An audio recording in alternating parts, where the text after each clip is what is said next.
Hey there, I'm Amy Connell. Welcome to Graced Health, the podcast for women who want simple and grace-filled ways of taking care of themselves. I'm a certified personal trainer and nutrition coach who wants you to know your eating, movement, and body don't have to be perfect. You just need to be able to do what you are called to do. I am very excited to have Shelly Najjar on the show with me today. Shelly is a nutrition mindset coach helping busy women who have a lot going on. So, right now, right there, that's you. But busy women who have a lot going on to take care of themselves while still reaching their goals. Her specialty is addressing the why and how we eat, blending mindset and practical tips to make caring for ourselves easier. She draws on thousands of hours of training and experience as registered dietitian nutritionist and a certified intuitive eating counselor.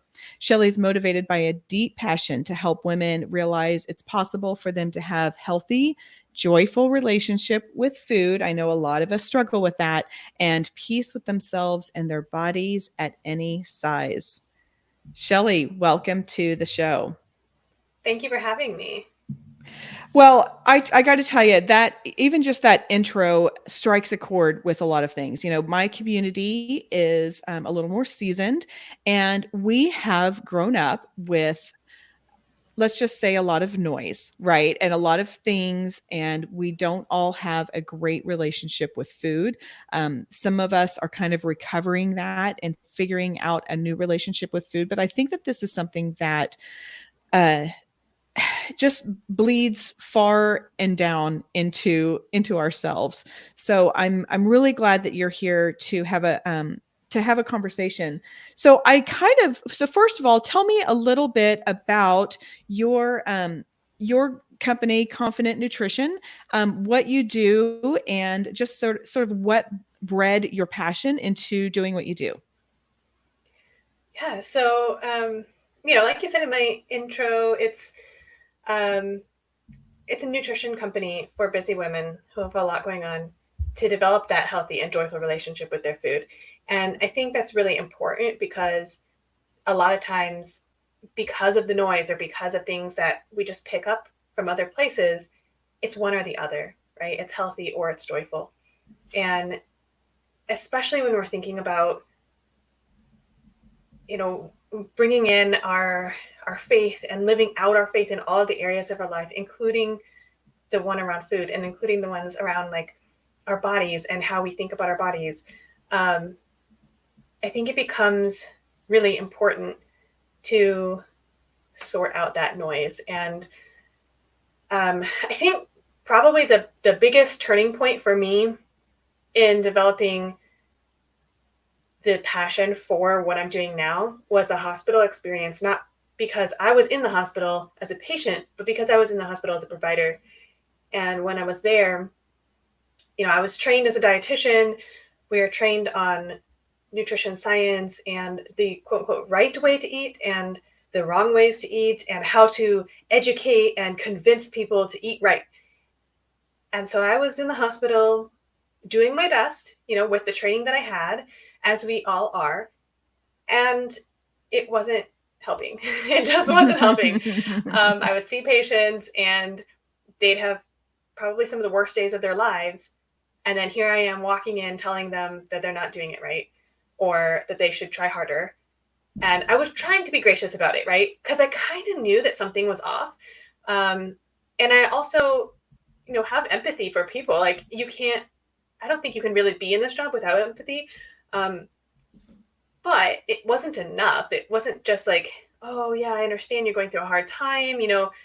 This is really important. I know you don't want to be here. I know the hospital food doesn't taste as good as you would hope. And then everybody's telling you like, well, now you just have to eat like this for the rest of your life. And that's not an exciting thing. And it's also not the right timing.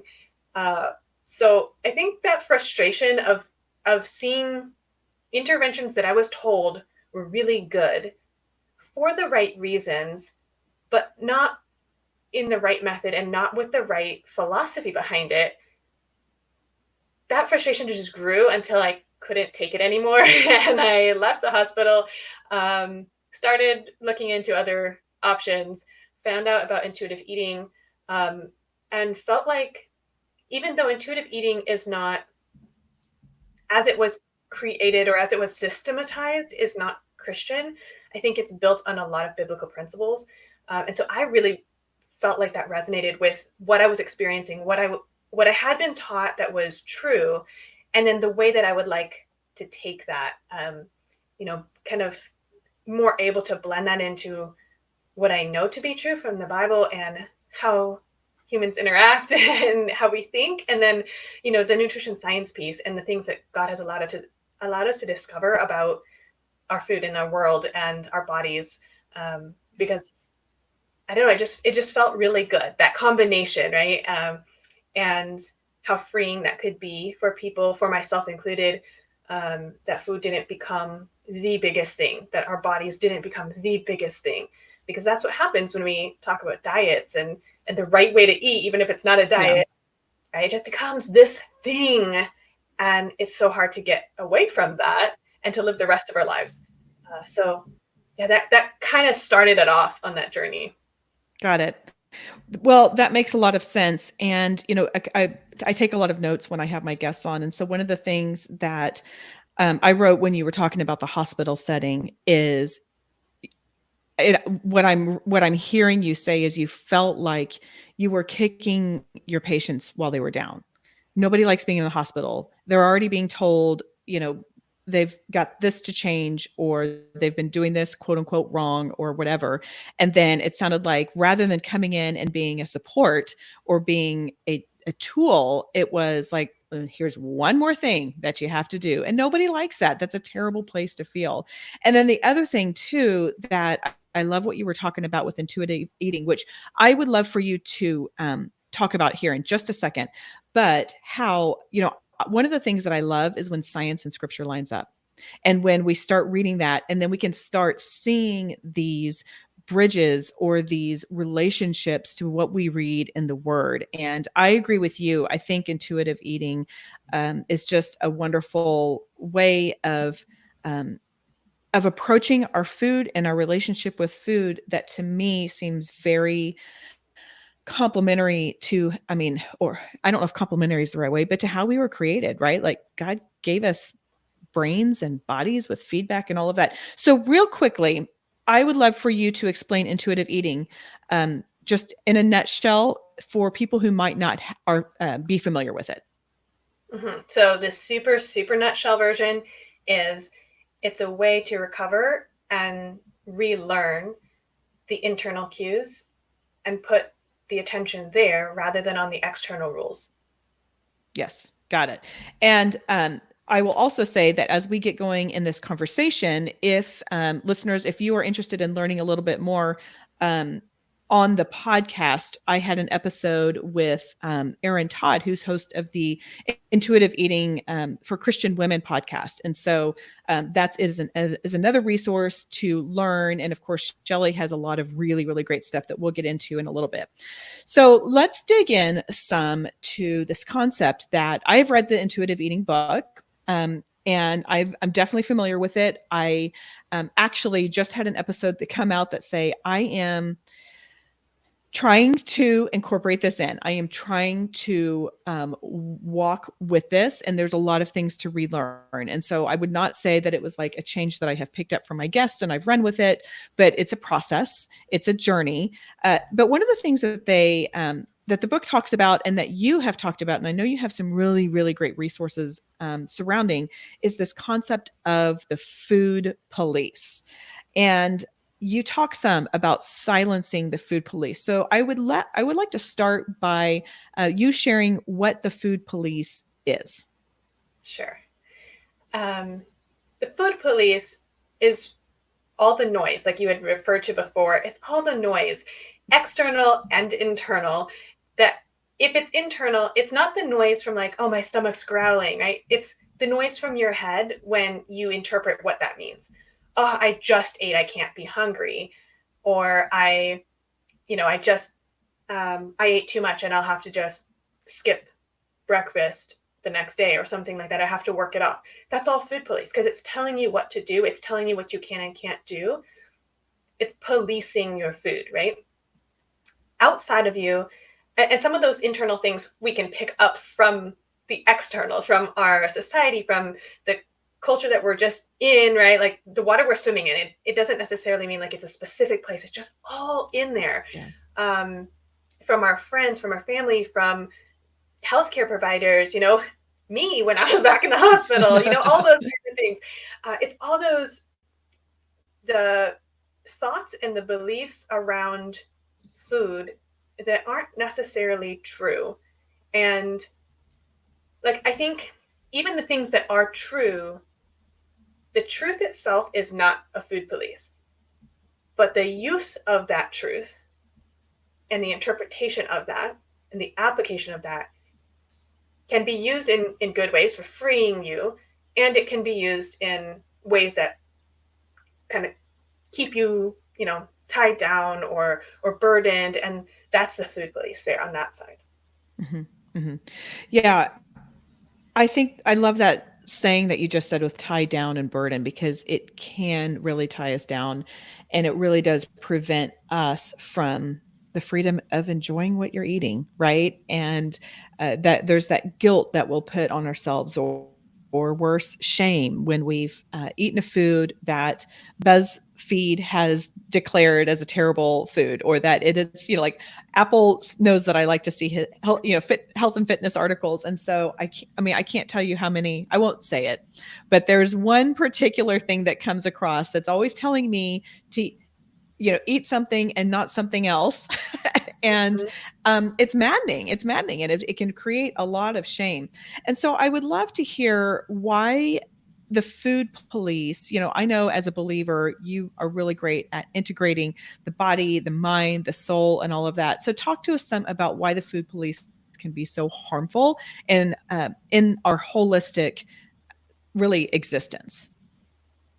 Mm-hmm.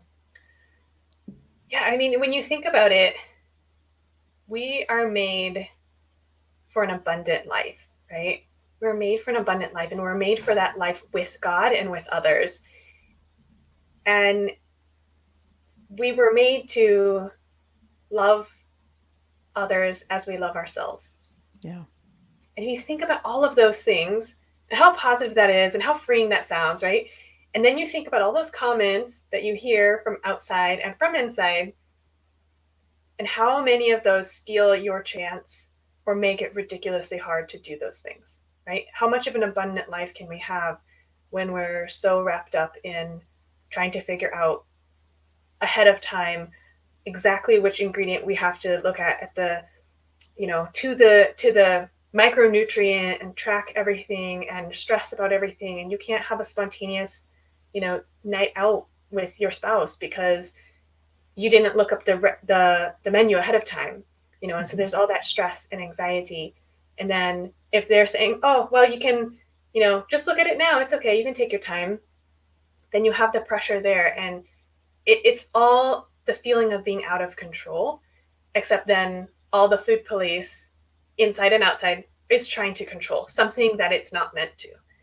So when we talk about like boundaries was a really great book too. If you're looking for another book recommendation, if you've ever read that one, it talks a lot about, what is yours to have a say over and what is not yours to have a say over. And when it's something that you actually have a say over, right? Like, oh, I get to decide to some degree my schedule, right? Or I get to decide what I, am drinking, like what kind of tea I'm drinking in the morning. And then there's other things that are outside of my control. Maybe they're yours, right? So like on your schedule, where our schedules overlap or where they, affect each other, that's where we can together have that. But I don't get to control your stuff, what you choose to eat, for example. But as a food police, I'm trying to take that control, right? Right. And that's not control I was ever meant to have. And that robs both of us of some of that community aspect, right? The good functioning in that community. It also takes away from that joyful life. If we're giving over control where that was supposed to be on us to decide, what do we eat? And we can get more into that too, is like, again, not entirely under our control, but for the most part, it kind of is. Then if we're giving up a lot of that how a lot of that decision making, we end up saying that we're a victim in and of our circumstances in ways that we aren't.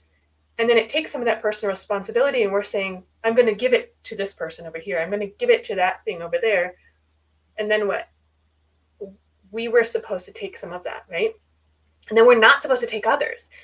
Like right.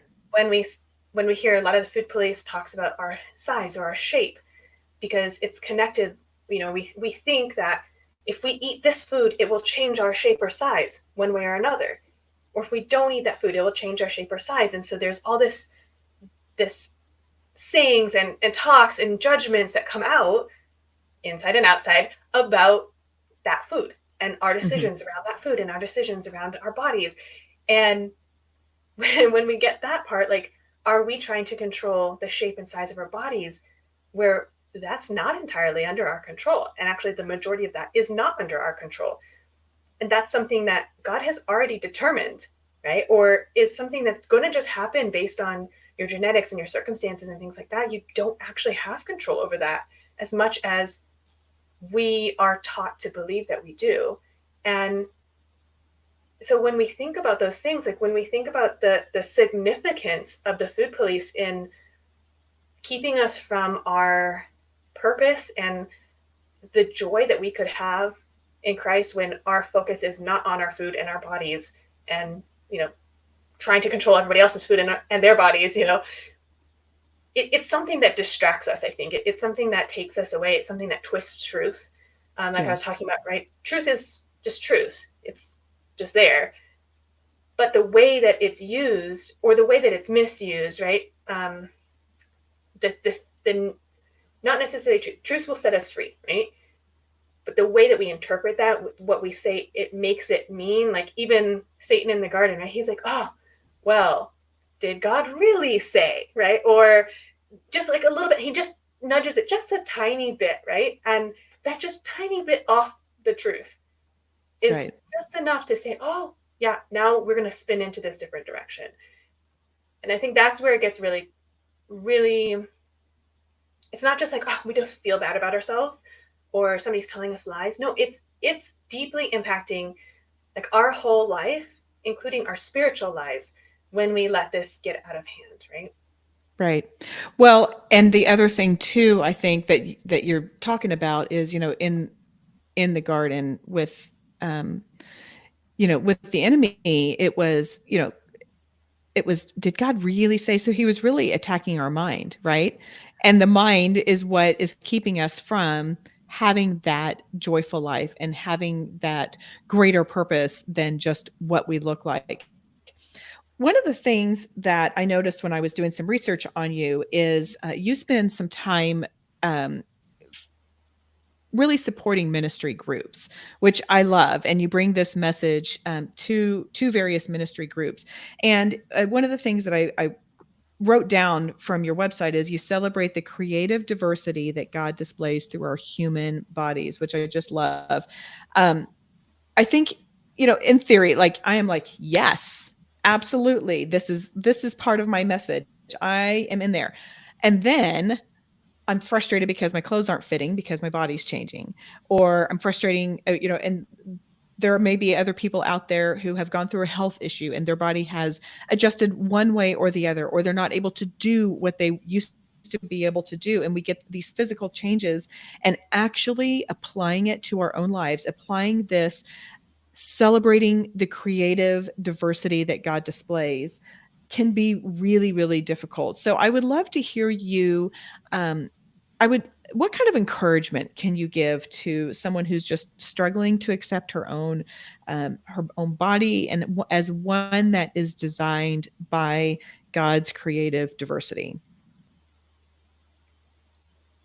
I think the first thing I'd say is I understand to the degree that I can. I'm not in all of those situations. Sure. But I understand not believing that. I understand that, we can accept it intellectually some of the time. And then in our heart, it's like, we just have so much trouble with believing that God didn't make a mistake with me, or I didn't make a mistake and push myself off of God's design somehow. That it's not that my body, that my situation is so unique that it's out of the creative diversity that God has created. Like, I get that part of it. And I think that's the piece that we have to understand. Like, I'm always thinking about where is this coming from? And I think that, in the episode that you were talking with Erin Todd about, I think she mentions that question too. Where is this coming from? Where did you get that from?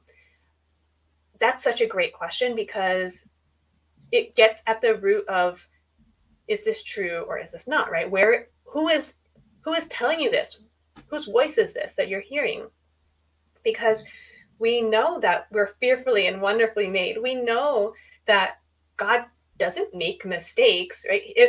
If we think, it's messed up because, we don't have the same degree of ability that we used to, or that other people do, or, whether that's physical or emotional or mental or whatever, that our abilities are also diverse. And that, yeah, there's like, we think of the bell curve shape and we're like, well, but everybody else is in the middle. No, everybody else is not in the middle. There's people on the end still. And if you happen to be on the ends of whatever thing we're looking at here, that's your story, right? That's part of your story, I should say. It doesn't mean that you are the exception and God no longer loves you, or God no longer has a purpose for you, or you can't be,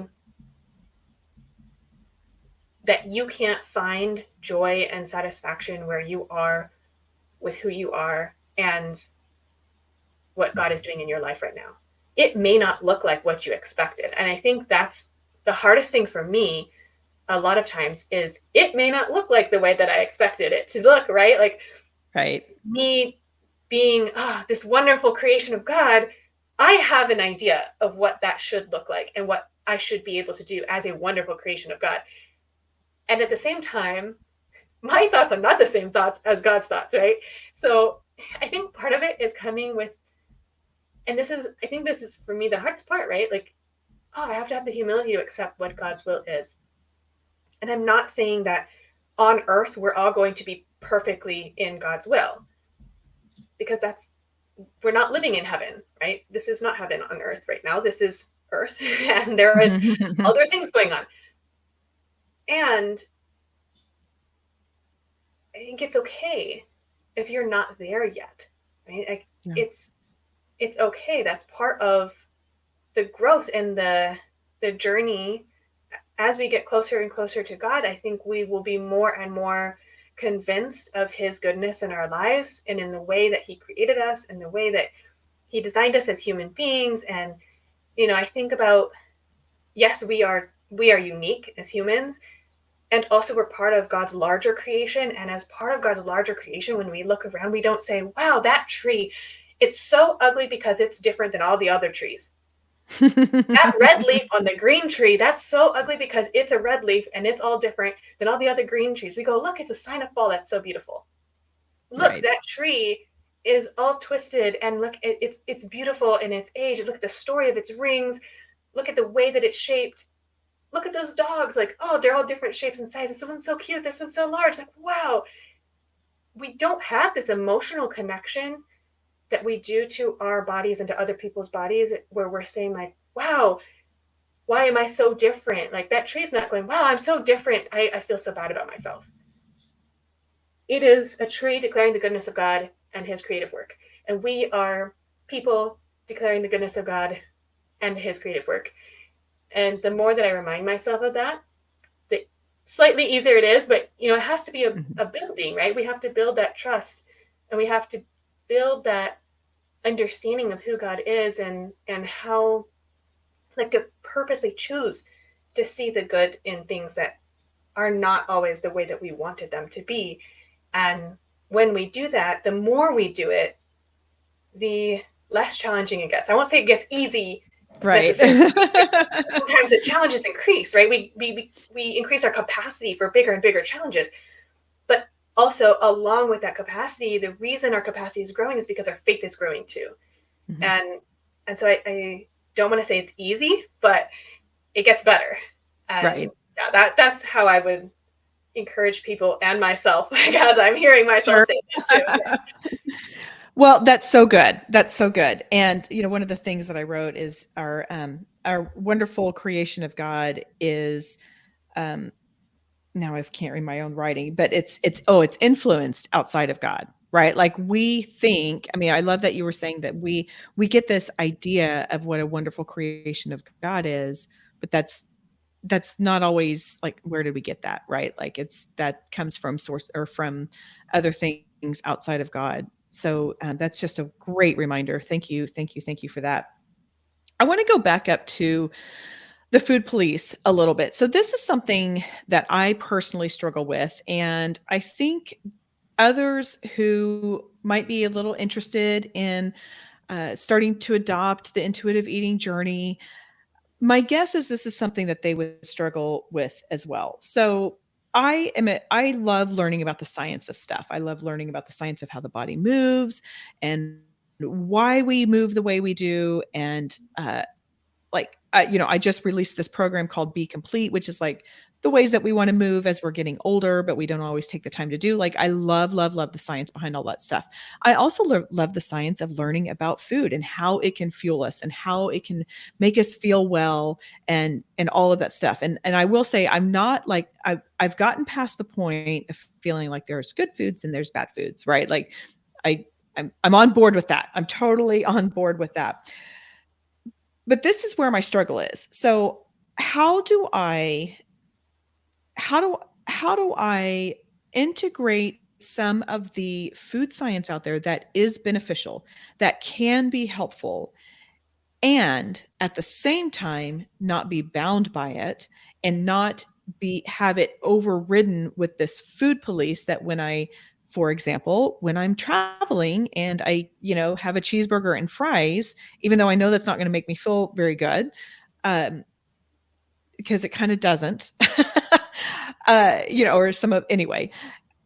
But taking away that food police, taking away all of that, so kind of like integrating this food science and relying on my body signals, relying on what I feel like I'm needing. Just I don't know if that makes any sense, but that's where my personal struggle is, and I have a feeling I'm not alone in this. Yeah, I don't think you're alone in this either. I hear it a lot from the people I talk with and the people I help. It's something. It's actually one of the biggest fears that I Mhm. am able to witness, and that gets shared with me too.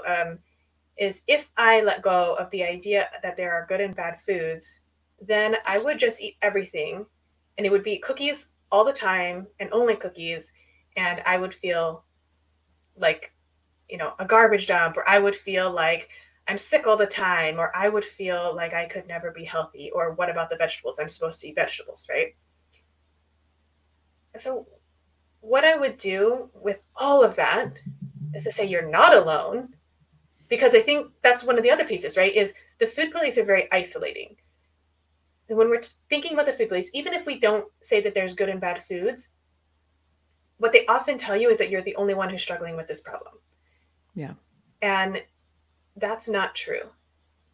And it's okay to be afraid of this new idea and what might happen if you were to give up that idea of good and bad foods, or if you were to give yourself permission to eat the food you wanted to eat and to enjoy your food.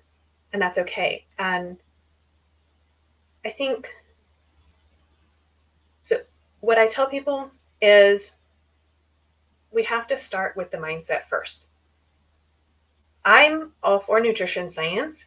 I think it's wonderful. I think it has its place.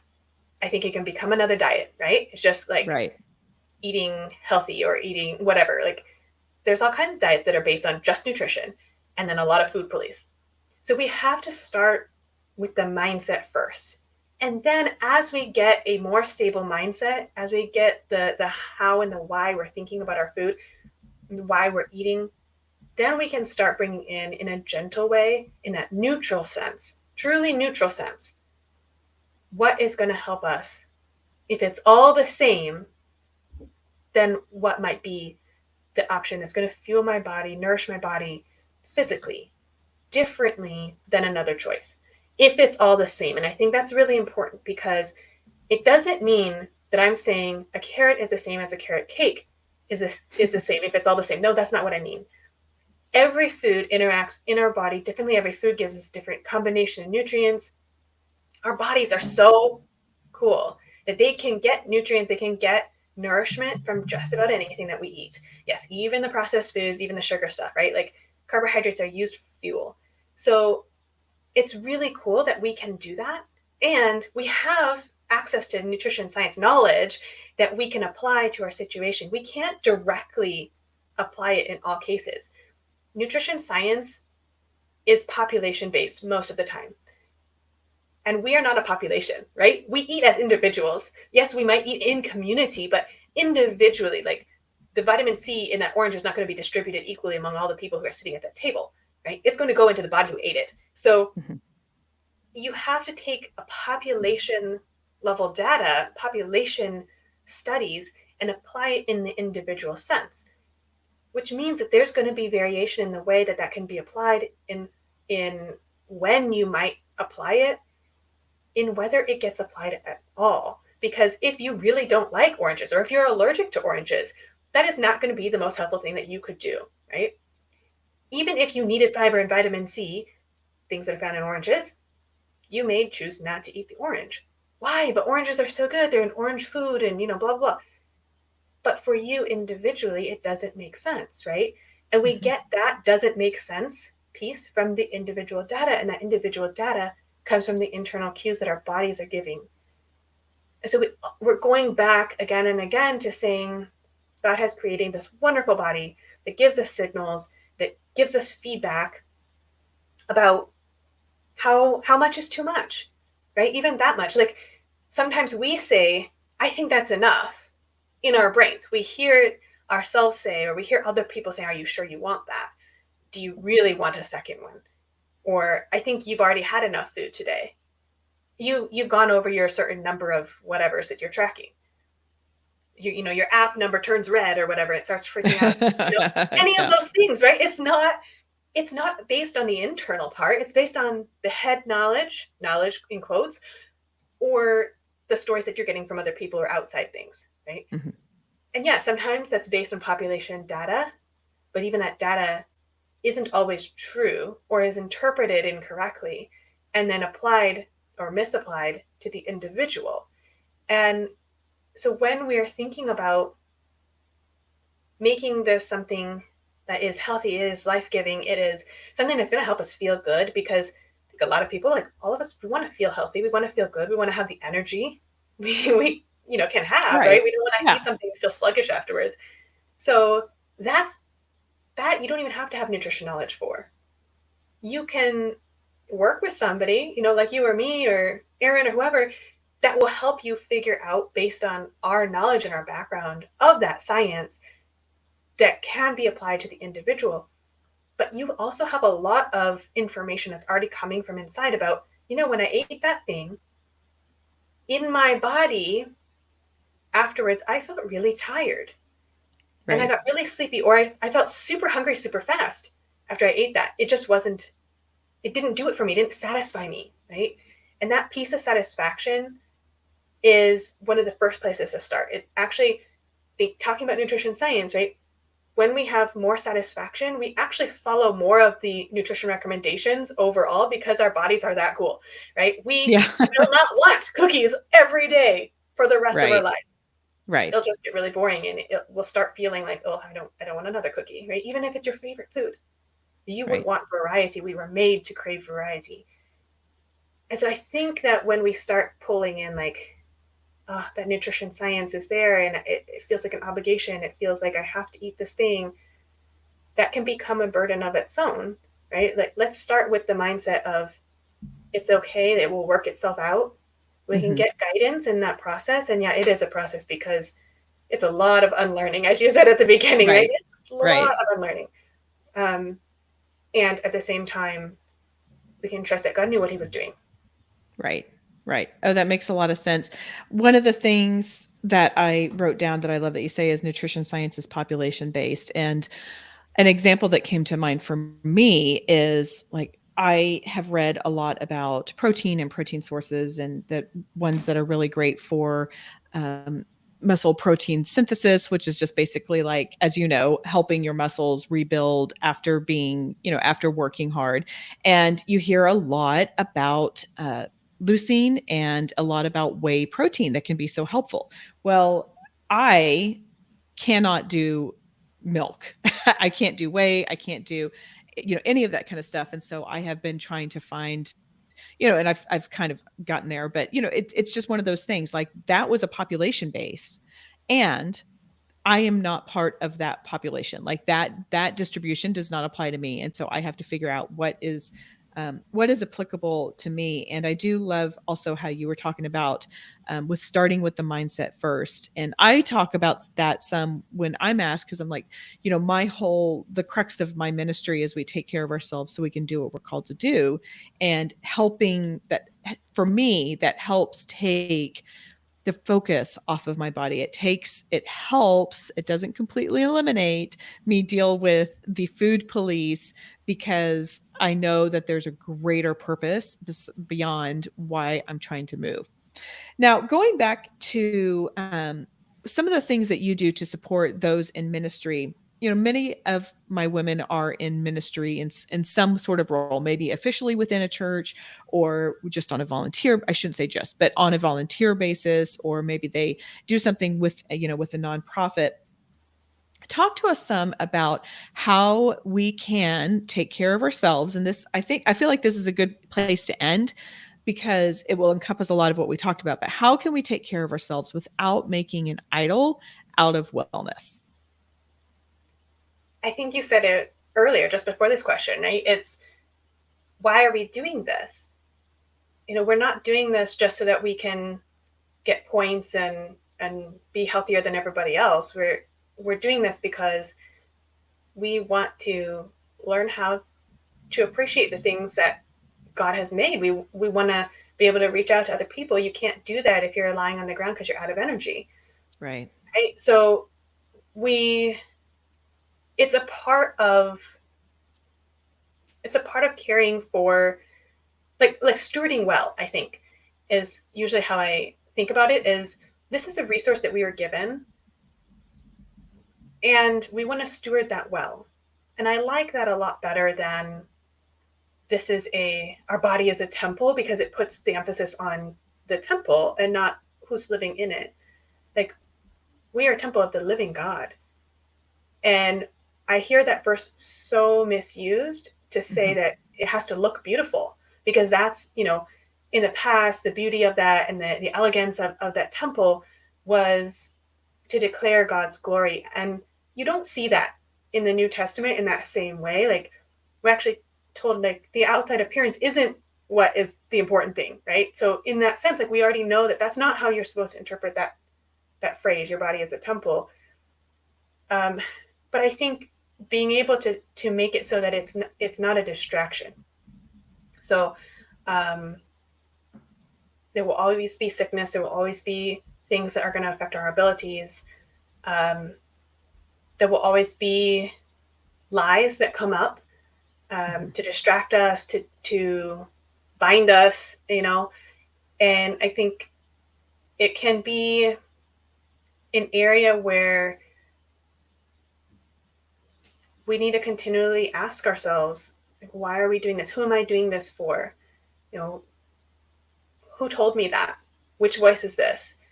All those questions that we've been asking throughout this episode, to be able to bring those together and to say, who's getting the glory, right? Am I getting the glory because I'm working so hard at this?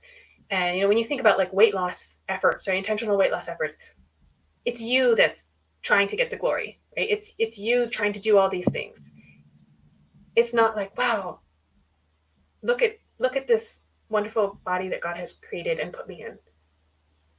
Apart from the size or the shape, like, wow, this is amazing that God has given us a body so that we can interact in, and that he's given us this body so that we can understand better the body of Christ. We're not trying to change and manipulate and force ourselves into trying to be a certain piece of the body that we're not supposed to be, right? Right. We want to be accepting of the place that God has put us in the body of Christ. And a part of that, we're not going to understand if we're always at war with our own bodies, physical bodies. So I think it just keeps coming back to like, why are we doing this? Where's our focus, right? Right. And I wrote that down. Who's getting the glory? That's such a powerful reminder of where our mindset is and where our focus is. Okay. So one thing that I know that you have is a download on silencing the food police. So if this is piquing the interest and people are like, I now recognize what the food police is, and it's all of these external things and these things that are not necessarily of God. Where can they get that, and what can they expect to receive in this download? Yeah, they can get it from my website. I also have a direct link that I can share with you after this. Sure, we'll You put can that find in it the on show my notes too. website. So if you go to the download, you'll actually find a little bit of background and then a list of things that you can say, responses that you can say when something comes up, whether it's in your own head or external, like someone makes a comment about your food or your body, you can respond. And those responses, because I think a lot of the the world responses can be like, oh, you just have to stand up to them and you just say this thing. It doesn't matter what their intentions were. I don't like that approach. I think there may be a time and place for that if the person like, if the person is really rude about it, like I think you can have that firm boundary, but I think you can have a firm boundary without being mean. You don't have to respond to the same energy that they have, right? Because we are called to follow Christ, and And so to respond in love. and to respond in love. And there's truth, right? Like you can say, my health is between me and my healthcare provider, Right. and that's fine, right? And you can be firm about that, and that's not mean, and that's true, and that's in love. But you could say that same thing and be really rude about it. So I think that there's a difference. And so what I've tried to do is compassionately categorize some of these things so that you have responses in a variety of situations where it's not just like these angry responses or like totally like, I just really, really would prefer not to talk about this right now. Like, yeah, sure, you can say you'd prefer not to talk about this. I think, I can't remember if it's in this one or another one. I have a companion blog post about the food police thing too. And in one of them I wrote, kindness doesn't mean being a doormat. You can have your boundary and be kind, right? So that's where this is coming from. There's a bunch of responses from the being really kind and gentle to still being loving, but setting a more firm, more explicit boundary if somebody's just not getting it, or somebody is like more on the bullying side of things. You can stand up for yourself. Right. That's okay. So there's some just like scripts, responses, and then there's space for you to make your own. Oh, that's fantastic. I think that's a wonderful resource because sometimes we just need a little help, right? And we're at someone's house for the holidays, or or you're at a holiday gathering. I mean, there's so many scenarios where we're hearing the food police either from other people or in our head. So I just think that that's a really, really great resource that you have. Okay, so I would love to end with a few questions that I ask all of my guests. One is, I love learning about people's tattoos because what I have found is most of the time when people choose to put something on their body for the rest of their life, they have a good story, not always. So I was wondering if you had any tattoos, and if so, if you would mind sharing what it is and what it means. And if you don't, but you had to get one, what would it be and where would it go? Yeah, I don't have any tattoos, Okay. But like you, very curious about everyone else's. If I had to, like I was forced to for some reason, I would probably get a dragonfly on my shoulder, or like up here, because way back when gel pens were a thing, I used to stencil gel pen one on me, and that particular shape and location and in the gel pen tattoo is quite significant because it played a role in now really helping me realize that life is worth living. So the details of that is like for another time, but Dragonflies are quite meaningful, and I think I would like to put, if I was having to choose a permanent thing to stick on my body for the rest of life, I would put that just as a reminder. That's very good. And I am actually a huge fan of dragonflies because here in the South Texas, Houston area, we have a lot of gnats and the dragonflies eat the gnats. And so when the gnats are really bad, or no-see-ums, they're also called here. And so you can just see there'll just be a ton of them flying in and out. And I'm like, bring on the dragonflies, because those no-see-ums, boy, they bite me, and it's just downhill from there. But thank you for sharing that. With the gel pen. Yes, totally understand. I totally remember that. Okay, so on a different vein, do you have a meaningful Bible verse you would like to share? Yeah, and I think it goes with a lot of what we say too, because it really, I use it as a filter for a lot of the things that I think about, and that's Philippians 4, Philippians 4, 8 through 9, which says, "Finally, brothers and sisters, whatever is true, whatever is noble, whatever is right, whatever is pure, whatever is lovely, whatever is admirable, if anything is excellent or praiseworthy, think about such things. Whatever you have learned or received or heard from me or seen in me, put it into practice, and the God of peace will be with you." That's great. I love that. And I think that is filter is a great word for that verse. There, yes. Amen to all of that. Okay, Shelly, tell people how they can connect with you. And we will put that link to your download in the show notes, so that will be easily accessible. But if they just want to kind of learn a little bit more and connect with you on the socials or anywhere else, tell people where they can connect with you. Sure. My website is confidentnutritionnow.com. Confident is spelled with a T, confident. It's hard to hear. Confidentnutritionnow.com. My Instagram is probably the one that I'm most active in, at Confident Nutrition Travels. And then I have a Facebook group, Intuitive Eating for Busy Women. Awesome. Fantastic. Very good. Okay. So I would love it if you would kind of think about our conversation, and if you would leave us with the one simple thing that you would like us to remember. So this can be an overarching, it can be just a really small nugget, but just one simple thing to walk away with, because we covered a lot today. We did cover a lot. I